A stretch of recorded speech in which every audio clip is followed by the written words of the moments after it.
The followers of Muhammad are not aware that throughout his years of preaching, Muhammad was actually praying in the Kaaba with the polytheists, kuffar, while it contained all 360 stone rock gods.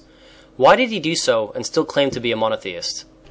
First and foremost, our listeners must be made aware of the following facts that most of the media, Muhammadan Muslims, their apologists and academicians, either deliberately or very stupidly, do not bring to the attention of the public. That the immense majority of the followers of Muhammad are either Arabic ignoramus, illiterate, or have not actually studied the Quran. Of the 1.3 or 1.4 billion Muhammadans, over 1 billion are Arabic illiterate, such as Indonesians, Malays, Pakistanis, Bengalis, Uzbeks, Turkoman, Iranians, Chechens, etc., etc. Of the remaining 300 millions or so, although they are of Arabic background, over 70% are illiterate also. We are now left with only 90 million people who are literate in Arabic. Of these, only a very small fraction are masters of the Arabic language, the Quran, and Hadiths. Hence, the immense majority of the followers of Muhammad depend for their knowledge of their belief system on the words of their mullahs, imams, or ayatollahs, etc., who never tell them the facts. Moreover, the followers of Muhammad are discouraged by the Quran and by their leaders from using their intellectual initiative to question anything about the Quran, since it is allegedly the very words of Allah that have not been altered for last 1400 years. During the last 1400 years, any and all those who did question the Quran were either slaughtered, exiled, or terrorized into silence.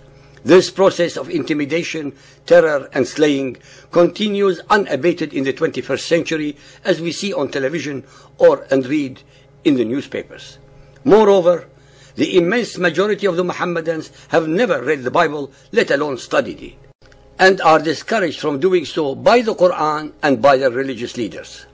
Although millions of them have studied the Quran and Hadith over the last 11 or 12 centuries, not one of them dared to point out that the following Hadiths are blatantly false and should never have been included in any of the 6 canonical Hadiths.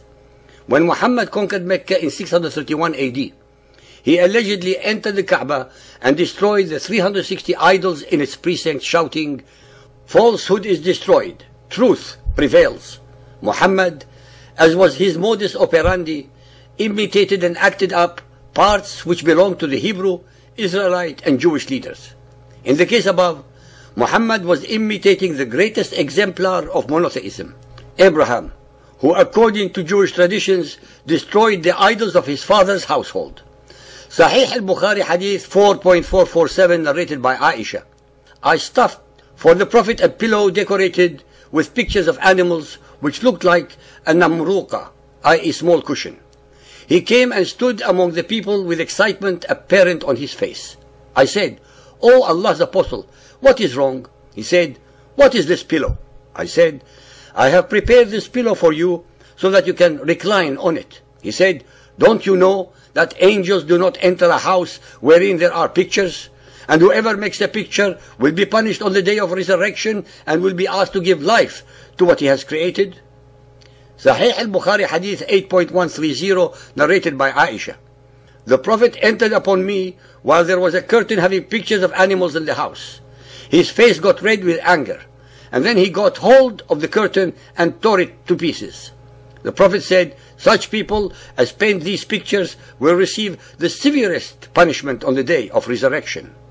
Al-Tirmidhi Hadith 6182 narrated by Aisha. Gabriel brought a picture of her on a piece of green silk to Allah's Messenger and said, "This is your wife in this world and the next."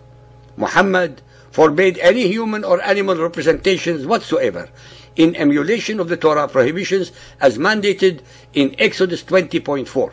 "You shall not make yourself a carved image, nor any likeness which is in the heavens above, or on the earth below, or in the waters beneath the earth." Muhammad, who went into paroxysms of rage and disgust at seeing pictures of humans or animals, but was not the least perturbed when a sexual fantasy picture of his child bride-to-be was shown to him. Sahih al-Bukhari 5.584, narrated by Ibn Abbas. When Allah's apostle arrived in Mecca, he refused to enter the Kaaba while there were idols in it. So he ordered that they be taken out. The pictures of the prophets Abraham and Ishmael holding arrows of divination in their hands were carried out. The prophet said, "May Allah ruin them," that is the infidels, for they knew very well that they, i.e. Abraham and Ishmael, never drew lots by these divination arrows. Then the prophet entered the Kaaba and said, "Allahu Akbar," in all his directions, and came out and did not offer any prayer therein. This is a very interesting and incriminating story, since it does not reflect any reality. It is recorded in all the hadiths that Muhammad visited the Kaaba most of his adult life, long before and long after he declared his prophethood.